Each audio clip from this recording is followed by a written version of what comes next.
Wa ma arsalna mir rasulin illa liyuta'a biiznillah. Kami tidak mengutus seorang utusan kecuali memang dia harus ditaati atas izin Allah. Jadi memang kewajiban kita harus taat kepada Rasul. Ini kiasannya misalnya seperti kalau kita sholat berjamaah. Imam kita itu melakukan gerakan apapun yang sah, makmum harus mengikuti. Seandainya pun imam itu melakukan tindakan yang tidak sesuai dengan prosedur standarnya, tapi karena lupa, maka makmum harus mengikuti. Misalnya, imam lupa tidak duduk tahiyat awal, terus dia berdiri karena lupa. Kita yang jadi makmum harus ikut berdiri, tidak usah tahiyat awal. Ya. Nanti ada mekanisme bagaimana cara mengkompensasi kelupaan tadi. Jadi kalau kita sholat berjamaah, makmum harus mengikuti imam. Ketika kita mengikuti Nabi Muhammad itu imam kita. Maka kita mesti mengikuti Nabi Muhammad SAW. Dan mengikuti Nabi Muhammad itu diperintah oleh Allah. Karena itu diperintah oleh Allah, maka mengikuti Nabi Muhammad sama dengan mengikuti Allah. Taat kepada Nabi Muhammad sama dengan taat kepada Allah. Ya. Kenapa begitu? Ya karena yang disampaikan oleh Nabi Muhammad itu semuanya adalah pesan dari Allah. Dan Nabi Muhammad tidak pernah berbohong, tidak pernah berdusta. Dan apapun yang disampaikan oleh Allah kepada beliau, pasti diteruskan kepada kita. Karena Nabi Muhammad itu diwajibkan oleh Allah menyampaikan pesan. Namanya balagh, ya, atau tabligh. Nabi Muhammad itu wajib menyampaikan apapun pesan yang dari Allah, apapun wahyu dari Allah. Meskipun seandainya wahyu itu kurang menguntungkan Nabi Muhammad, tapi tentu menguntungkan ya. Kurang menguntungkan itu kalau untuk ukuran kita, itu misalnya kita bisa malu begitu ya. Misalnya Nabi Muhammad kemudian dinikahkan oleh Allah kepada Zainab. Itu wahyu yang disampaikan kepada Allah itu disampaikan oleh Allah kepada Nabi Muhammad itu diungkapkan bahwa setelah Zainab ini diceraikan oleh suaminya, Zaid namanya, terus Nabi Muhammad jatuh hati kepada mantan istri anak angkatnya. Zaid itu anak angkat. Nah itu diungkapkan. Kalau kita ini kan malu gitu kan, nah, ini nggak ada. Semua diungkapkan oleh Allah dan Nabi Muhammad menyampaikan kepada kita. Bukti bahwa Nabi Muhammad tidak pernah berbohong. Oleh karena itu, apapun yang disampaikan oleh Nabi Muhammad, kita mesti mengikuti. Nah sebagai konsekuensinya, kalau ada orang menolak ajakan Nabi Muhammad, itu sama dengan menolak ajakan Allah. Dan saksinya adalah tinggal di neraka. Wa may ya'sillaha wa rasulahu wa yata'adda hududahu yudkhilhu naran khalidan fiha wa lahu 'adzabun muhin. Dan barang siapa yang mendurhakai Allah dan Rasulnya. Jadi mendurhakai Rasulnya sama dengan mendurhakai Allah. Dan melanggar ketentuannya, niscaya Allah akan memasukkannya ke dalam api neraka, sedang ia kekal di dalamnya. Dan baginya siksa yang menghinakan. Sudah selayaknya bahwa mentaati Nabi Muhammad SAW itu sama dengan mentaati atau menaati Allah, karena Nabi Muhammad itu berbicara bukan berdasarkan keinginan sendiri. Nabi Muhammad itu setiap kali berbicara itu hanya karena wahyu dari Allah. Meskipun kadang-kadang Rasulullah itu sepertinya lupa. Lupanya itu bukan lupa karena kekurangan kecerdasan. Tapi karena memang dibuat Allah demikian supaya menjadi contoh gitu. Ya, misalnya Rasulullah pernah sholat yang seharusnya 4 rakaat, baru 2 rakaat beliau salam.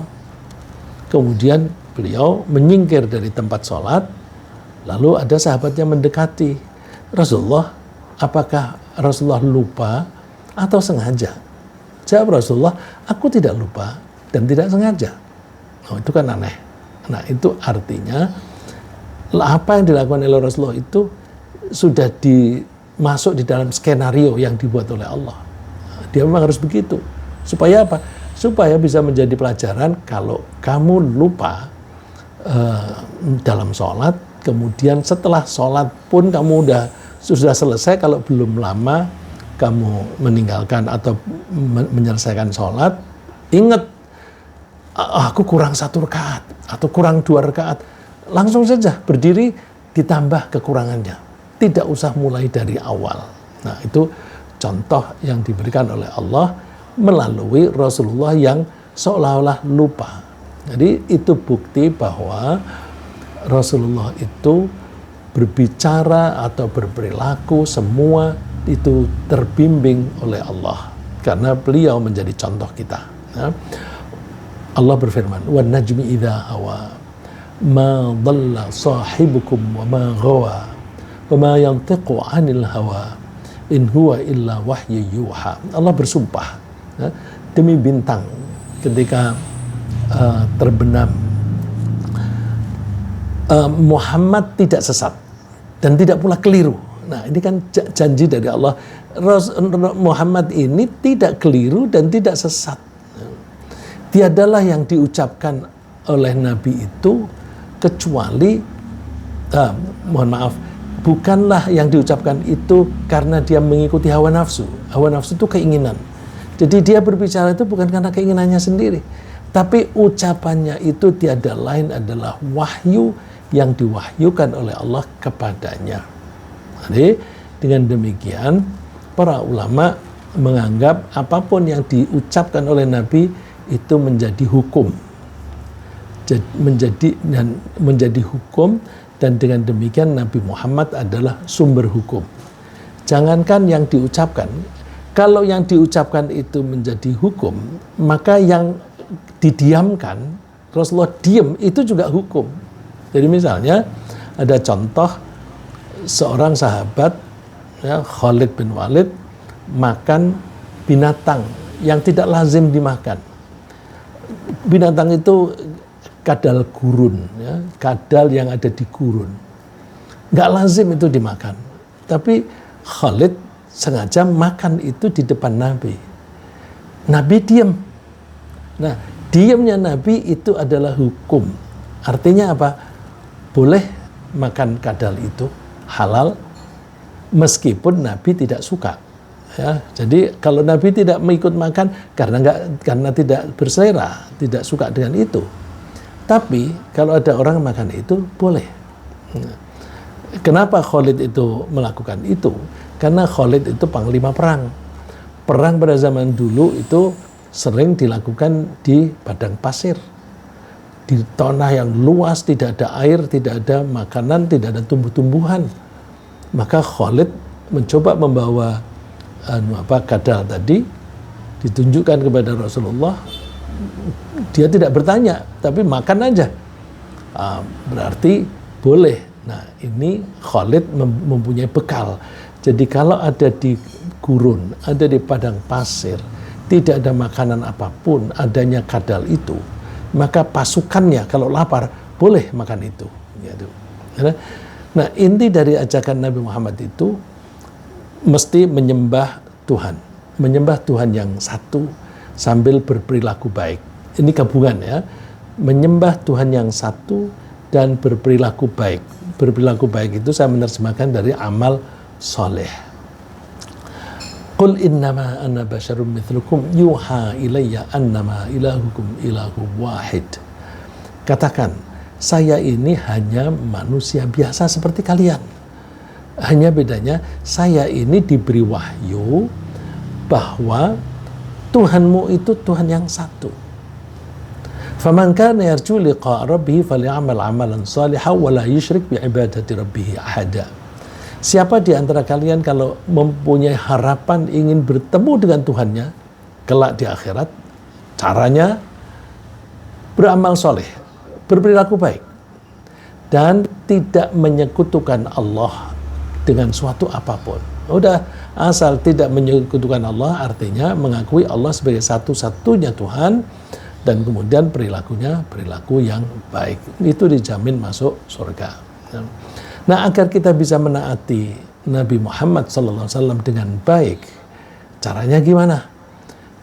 Satu, antara lain kita anggap Nabi Muhammad itu sebagai role model, idola. Ya, role model itu kita seringkali bilang idola. Ini kalau penyanyi seringkali suka mengidolakan seseorang. Idolamu siapa? Terus dia mengatakan misalnya, idolaku penyanyi si A. Nah, dengan dia mengidolakan penyanyi A, maka dia berusaha untuk menyanyi meniru dengan dia. Nah, kenapa yang bisa mengidolakan itu kok umumnya itu penyanyi? Kita orang yang beriman mesti punya idola. Idola kita Nabi Muhammad. Apapun yang kita lakukan, kita ngikuti Nabi Muhammad sebagai role model atau sebagai teladan yang kita tiru perilakunya. Allah berfirman, laqad kana lakum fi rasulillahi uswatun hasanatun liman kana yarjullaha wal yawmal akhir wa dzakarallaha katsira. Sungguh di antara kalian ada seorang rasul atau utusan Allah. Dia adalah contoh teladan yang baik. Itu bisa dicontoh oleh orang yang mengharapkan bertemu dengan Allah dan mengharapkan kehidupan yang nyaman di hari akhir, di akhirat nanti, dan bagi orang yang selalu ingat kepada Allah. Nah, oleh karena itu, kalau kita menganggap Rasulullah sebagai idola, itu akan menjadi motivasi dalam diri kita sendiri. Ya, kita otomatis akan mempunyai motivasi, aku ingin meniru dia. Nah, motivasi dari dalam itu penting, karena kalau kita itu melakukan sesuatu dengan motivasi dari luar, itu semu, ya, semu. Nanti kalau yang faktor motivatornya itu hilang, kita tidak bergairah lagi. Ya. Ya, kita membangun motivasi dari dalam. Pertama, kita pasang Nabi Muhammad sebagai idola. Ada kedua yang tidak kalah penting, ya, agar kita mempunyai kecenderungan untuk menaati arah Nabi Muhammad SAW dan bahkan mengalahkan keinginan kita sendiri. Ya. Kita cenderung taat kepada Nabi, mengalahkan keinginan sendiri. Mungkin nggak bisa. Caranya kita membangun rasa cinta kepada Rasulullah SAW, cinta kita kepada Nabi lebih besar daripada cinta kita kepada diri sendiri. Kalau kita lebih mencintai diri sendiri dibanding dengan Nabi, tentu kalau ada pilihan, kita memilih keinginan kita sendiri. Tapi kalau kita lebih menyukai Nabi Muhammad, maka kita akan abaikan keinginan kita sendiri demi mengikuti Nabi Muhammad. Nah, contohnya banyak. Misalnya gini, kita tuh kadang-kadang tergoda dengan omongan orang bahwa kalau tangan kita yang kanan ini bertindak, bergerak, maka otak kita yang aktif adalah otak kiri. Kalau tangan kiri kita itu bergerak atau berbuat sesuatu, yang aktif adalah otak kanan. Nah, kalau kita selalu menggunakan tangan kanan, tangan kiri itu pasif, maka menjadi tidak seimbang antara otak kiri dan kanan. Oleh karena itu, kita perlu melatih tangan kiri. Nah, orang-orang yang percaya itu lalu nulis kadang-kadang pakai tangan kanan, kadang-kadang pakai tangan kiri. Makan, itu pakai tangan kiri, begitu. Nah, kalau misalnya orang itu mempercayai omongan itu, Wah, kenapa kamu makan tangan kiri? Iya, aku mengaktifkan tangan kiriku biar otak kananku aktif. Itu keinginan sendiri. Tapi kalau lebih mencintai Rasulullah, enggak, aku tidak mau makan pakai tangan kiri. Karena Rasulullah mengatakan bahwa setan itu kalau makan pakai tangan kiri, kalau kita mengikuti setan atau meniru setan, jangan-jangan nanti aku meniru setan perbuatan-perbuatan yang terlarang. Ya, makan tangan kiri tidak dosa sih, tapi aku lebih menyukai ngikuti Nabi daripada mengikuti aku sendiri. Terus kalau ditanya, kamu tidak ingin mengaktifkan otak kananmu? Oh, itu kan bisa dengan cara lain, bukan dengan cara makan, ya? Bukan dengan cara makan.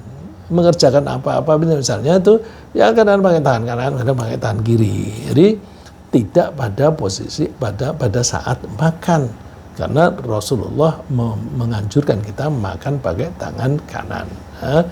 Nah, ini ada seorang sahabat yang mengaku terus terang kepada Nabi bahwa dia lebih mencintai diri sendiri daripada Nabi Muhammad, yaitu Umar bin Khattab. Itu Abdullah bin Hisham bercerita, kami waktu itu bersama-sama dengan Rasulullah. Rasulullah memegang tangannya Umar. Kalau tangan seseorang dipegang oleh Rasulullah itu kan suatu kehormatan itu. Lalu Umar karena dipegang tangannya, dia mengatakan, Rasulullah, sungguh engkau aku cintai lebih daripada apapun kecuali diriku. Jadi Umar ini mengaku cintanya kepada Nabi itu melebihi apapun kecuali satu saja, yaitu aku sendiri. Nabi menjawabnya apa? La walladzi nafsi biyadi hatta akuna ahabba ilaika min nafsik. Oh, enggak begitu, Umar.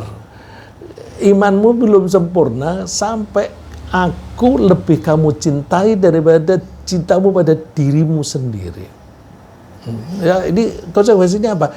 Ya, kalau kita itu lebih mencintai diri sendiri, nanti kalau kita punya selera berbeda dengan ajaran Nabi, kita mengikuti selera kita. Ya udah, pokoknya gua senang begini gitu. Tapi kalau lebih mencintai Rasulullah, keinginannya sendiri dikalahkan. Ya. Tapi Umar itu orangnya hebat. Dia bisa berubah drastis.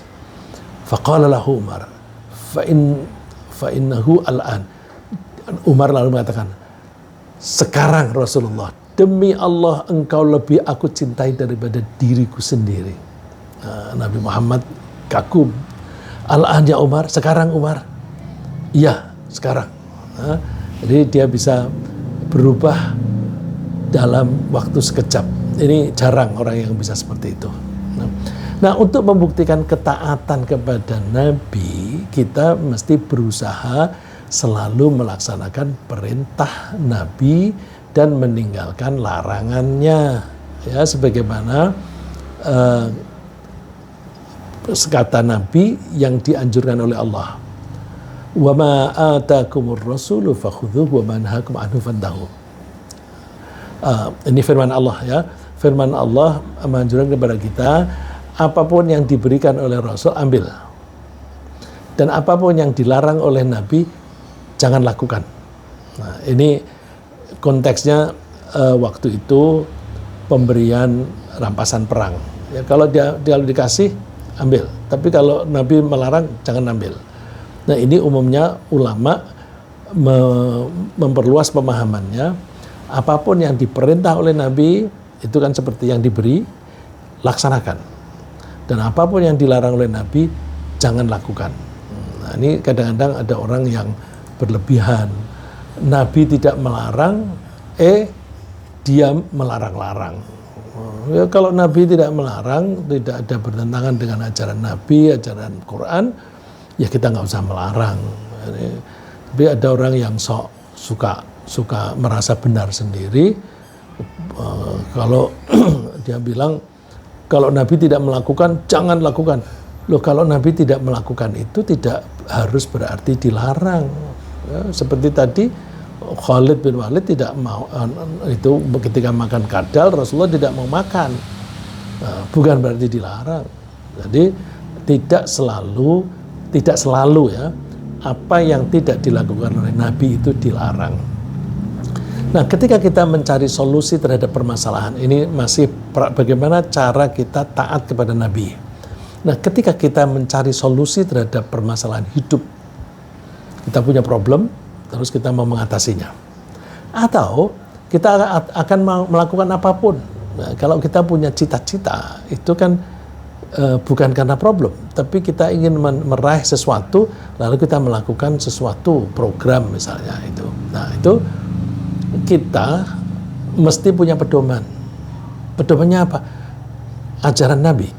Ya, kalau saya mengatakan ajaran Nabi itu termasuk Al-Quran, ya, karena Al-Quran itu dibawa oleh Nabi.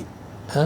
Jadi ketika kita melakukan apapun, kita pakai referensi, pakai rujukan Al-Quran dan hadis, atau pakai rujukan ajaran Nabi.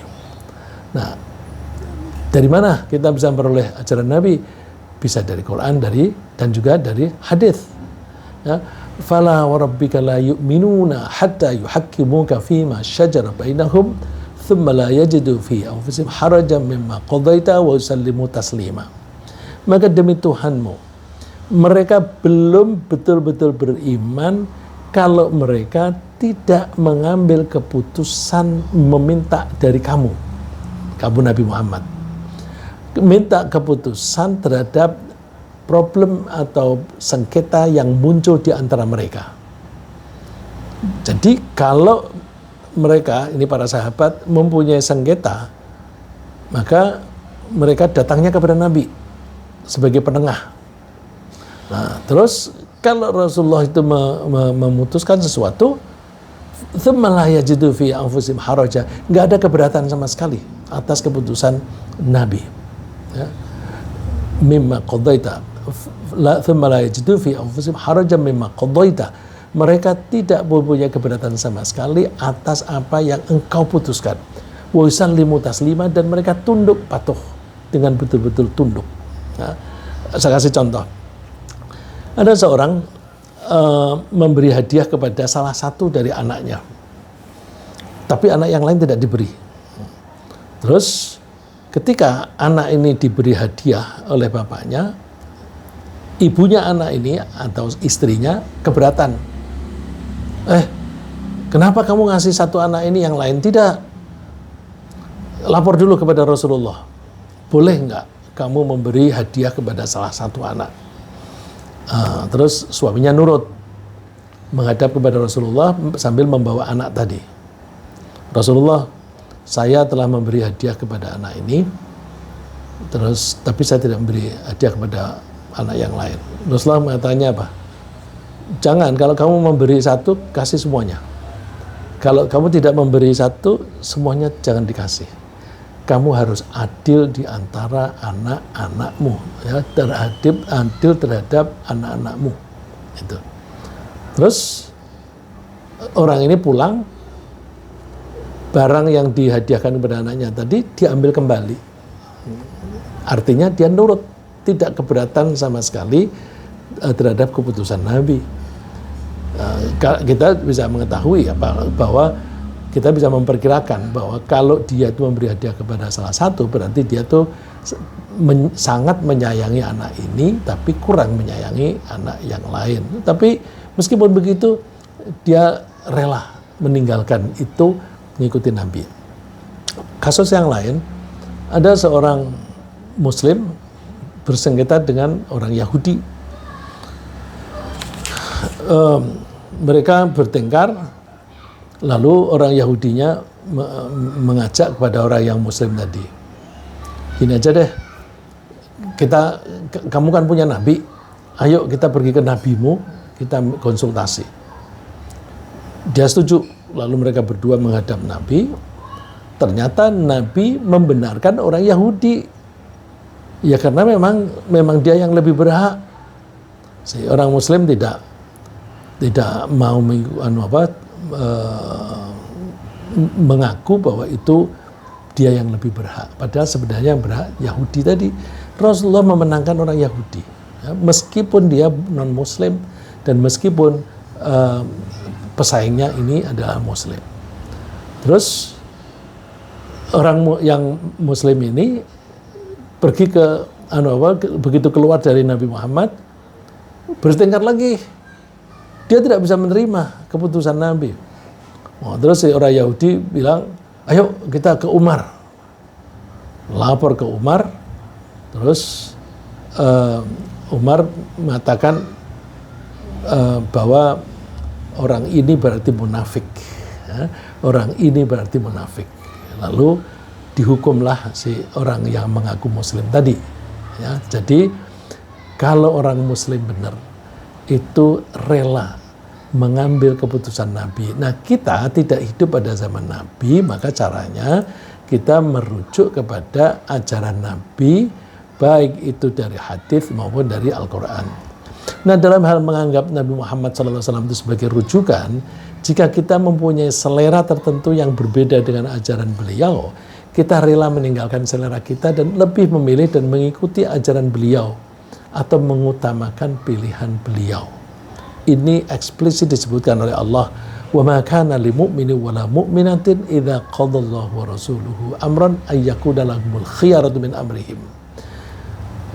Tidak layak bagi seorang mukmin baik laki-laki maupun perempuan kalau Allah dan Rasulnya sudah memutuskan sesuatu lalu orang itu lebih menyukai pilihannya sendiri. Itu tidak layak. Nah ini kalau zaman sekarang, misalnya kita melakukan sesuatu atas selera kita. Kemudian ada teman yang menegur, jangan begitu, ini Al-Quran mengatakan begini, itu tidak benar. Terus dia kalau memang betul-betul orang mukmin, dia tinggalkan itu. Oke, aku rela meninggalkan ini demi mengikuti Al-Quran yang merupakan ajaran Nabi Muhammad SAW. Lalu sebagai bukti ketaatan kita kepada Allah dan utusannya, kita tidak mendustakan Nabi, tidak menganggap Nabi itu bohong. Jika kita memperoleh informasi yang betul-betul bersumber dari beliau. Ini gambarannya begini. Informasi dari Nabi Muhammad itu kan dikumpulkan oleh para ulama zaman dulu dalam buku yang namanya hadis. Jadi hadis itu informasi-informasi mengenai Nabi, baik itu kelakuannya Nabi atau ucapannya Nabi atau diamnya Nabi. Itu hadis. Nah, kita mesti ngecek kalau ada hadis ini betul-betul dari Nabi apa enggak. Karena banyak sekali hadis yang karangan, Dulu ada masa di mana jumlah hadis palsu jauh lebih banyak daripada hadis yang asli. Kenapa begitu? Karena banyak orang-orang yang mengaku pinter, kemudian mendekati ke penguasa, lalu memproduksi nasihat-nasihat yang mendukung penguasa supaya dia mendapatkan posisi di hadapan penguasa tadi. Jadi dia rela mengarang statement-statement katanya dari Nabi Muhammad hanya untuk menyenangkan raja gitu. Nah ini ulama yang jahat karena demi kepentingannya sendiri untuk mendapatkan jabatan atau uang, dia rela berbohong menganggap itu dari Nabi. Nah oleh karena itu kita kalau mendapatkan informasi kita cek hadis ini benar-benar dari Nabi apa enggak. Nah itu dulu ada yang memelopori begitu seperti Bukhari dan Muslim itu memelopori memilah-milah mana ini yang betul-betul otentik dari Nabi. Nah yang otentik itu disebut sahih. Nah terus yang di bawah sahih itu hasan. Nah saya akan berusaha hadis yang saya kutip untuk saya hadapkan, saya sodorkan kepada Bapak Ibu, saya memilih yang sahih atau setidaknya hasan. Saya tidak mau memakai hadis yang dhaif karena itu nanti bisa menganggap Rasulullah berdusta. Ya. Nah, dan ketika kita mengikuti Nabi, kita mesti berusaha untuk menjaga kesatuan. Dan kita tidak boleh mengingkari ajaran Nabi. Ya. Misalnya Allah berfirman, Innal ladzina yakfuruna billahi wa rasulihi wa yuriduna an yufarriqu bainallahi wa rasulihi wa yaquluna nu'minu bi ba'd wa nakfuru bi ba'd wa yuriduna an yattakhidhu baina dzalika sabila. Sesungguhnya orang yang mengingkari Allah dan Rasulnya dan mereka ingin memecah belah antara Allah dan Rasulnya, memecah belah antara Allah dan Rasulnya. Ya kalau misalnya menganggap Nabi Sulaiman itu masa Nabi sih, dia itu tukang sihir. Loh, padahal Allah itu menganggap dia Nabi dan dia bukan tukang sihir. Tapi kalau menuduh dia tukang sihir, itu sama dengan memisahkan antara Allah dan Rasulnya. Sekaligus orang itu mengimani sebagian utusan Allah dan tidak mengimani sebagian utusan Allah. Jadi semua nabi harus diimani, tidak boleh satu pun itu diingkari. Nah, beda dengan orang Yahudi misalnya, mereka mau mengakui kenabiannya Nabi Musa, tapi mereka tidak mau mengakui kenabian Nabi Isa. Begitu pula orang Nasrani mau mengakui kenabiannya Nabi Isa, tapi tidak mau mengakui kenabiannya Nabi Muhammad. Nah, ulaika humul kafiruna haqqa. Orang semacam itu betul-betul kafir. Ya. Jadi jangan pernah kita mengingkari Nabi, baik Nabi Muhammad maupun nabi-nabi yang lain. Pokoknya apa kata Nabi kita ikuti. Karena mengikuti Nabi Muhammad SAW sama dengan mengikuti Allah. Ya. Ringkasnya apa yang kita bahas pagi ini, bahwa Nabi Muhammad SAW diutus Allah untuk ditaati. Menaati Nabi sama dengan menaati Allah, dan mengingkarinya sama dengan mengingkari Allah. Nabi Muhammad SAW berbicara berdasarkan wahyu, dan Nabi Muhammad menganjurkan menyembah Allah yang satu dan berperilaku baik. Agar kita menaati Nabi, kita menganggapnya sebagai teladan yang kita cintai.